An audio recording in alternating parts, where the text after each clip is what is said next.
Royal Challengers Bengaluru cup కల మరోసారి చెదిరింది. IPL 2024 సీజన్ను కూడా టైటిల్ సాధించకుండానే ముగించింది. అహ్మదాబాద్ వేదికగా రాజస్థాన్ రాయల్స్తో జరిగిన ఎలిమినేటర్ మ్యాచ్లో 4 వికెట్ల తేడాతో ఓడి టోర్నీ నుంచి నిష్క్రమించింది.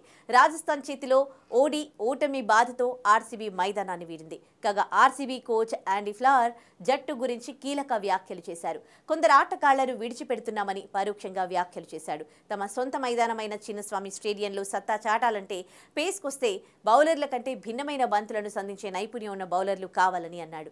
తెలివితో బౌలింగ్ చేసే ప్లేయర్లు కావాలని పేర్కొన్నాడు. 11,50,00,000 రూపాయల భారీ ధర చెల్లించి సొంతం చేసుకున్న అల్జారీ జోసెఫ్ను రీటైన్ చేసుకోవట్లేదని యాండీ ఫ్లవర్ హింట్ ఇచ్చారు. కొత్త బంతితో అతివేగంతో బంతులు సంధిస్తాడనే ఉద్దేశంతో జోసెఫ్కు భారీ ధర వెచ్చించారు. కానీ చిన్నస్వామి స్టేడియంలో జోసెఫ్ ధారాళంగా పరుగులు సమర్పించుకున్నాడు. కాగా పవర్ హిట్టర్లను జట్టులో కొనసాగించాలనుకుంటున్నామని తెలిపాడు. బౌండరీల దూరం తక్కువగా ఉండే బెంగళూరులో భారీ హిట్టర్లు జట్టుకు ఉపయోగపడతారని అన్నాడు.